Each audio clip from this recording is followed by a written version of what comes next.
this lightweight bout between a couple of right.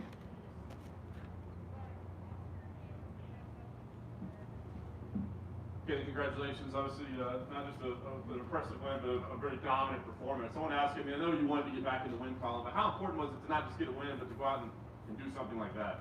Yeah, I mean, everyone says, like, what are you going to do now after you lose the title fight? And it doesn't matter if it's a title fight or, you know, your first amateur fight or anything like that. The most important way to get over a loss is to get a win. So, you know, I haven't even, I think it was like 3 months ago I fought for the title, so I was happy to get a fight quick and just get a win. Okay.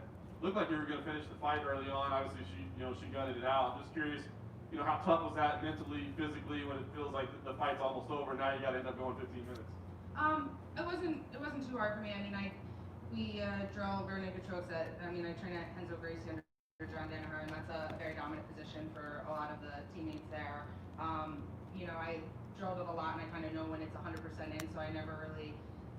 There was like one point where I thought it was in a little bit more because of the noises she was making, but I never felt like I was completely locked under. Her hand was in with the glove, so it was just kind of that battle where I was like excited, but I was like, all right, I have to trust the technique and know it's not 100% there, so maybe move on.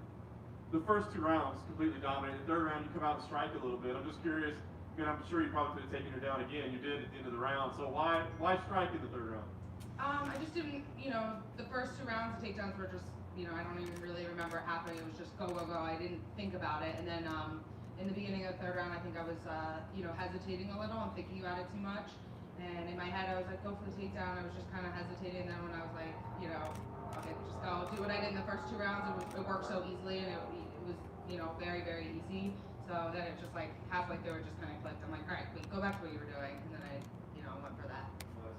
Before the fight, you mentioned how freeing it was. Now you're talking about, well, is a title shot next? Is a title shot next? So what is your career path now? I mean, that was a dominant victory over a ranked opponent. I mean, what do you want to do now? I just want to keep fighting. I mean, obviously, yeah, I want to fight for the title again. You know, otherwise I wouldn't be doing this. But just not, you know, I understand I just lost, and there's a lot of other girls, or there's like a couple other girls, maybe I don't know about a lot, but that are, you know, they'll get their opportunity. It's not like it was a close fight with me and Valentina, so, you know, I'm honest with that and I understand. So I just want to keep getting fights. I don't care where they're ranked. I'm not going to be like, I only want someone ranked in the top 3 so I can fight for the title. I just want to get fights. You know, the more I fight, the better I get, and I think that's the best way for me to, you know, go back into the conversation for the title shot. Right here. After your fight, you brought up you were feeling baby fever too, which might get in the way if you want to keep fighting. So what path do you choose at this point? Yeah, I mean, I'm 31, and you know, some people are like, oh, you're young. I'm like, I've been, you know, I first started competing in the Golden Gloves when I was 15 years old, so it's been over 15 years of fight camps.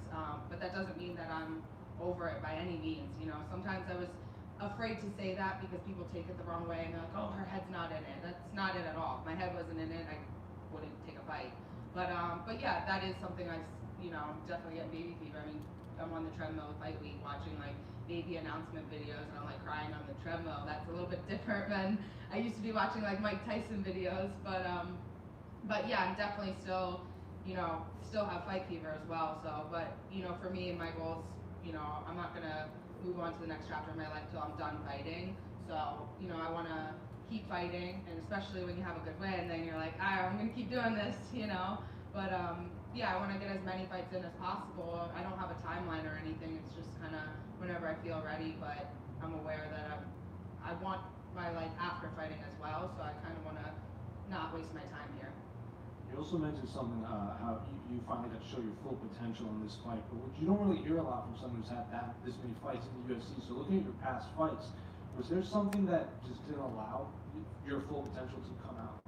I think in my last fights, you know, I've been able to be pretty dominant in my striking and not take damage, and I think I kind of, you know, in a lot of my fights when I didn't take damage, so I was kind of like, well, why change what I'm doing? But a lot of the fights, you know, I've had split decision fights to fighters that I think I'm way better than. So, you know, it's not kickboxing or boxing, it's MMA. So, you know, I train so much jiu-jitsu and so much wrestling, so I might as well use it. I'm a brown belt in jiu-jitsu under John Danaher. I train with the best jiu-jitsu people in the world, you know, and you know, my husband's one of the best wrestling coaches in MMA, so I was like, I better use some of the stuff he teaches me. Were those really your first takedowns in the UFC?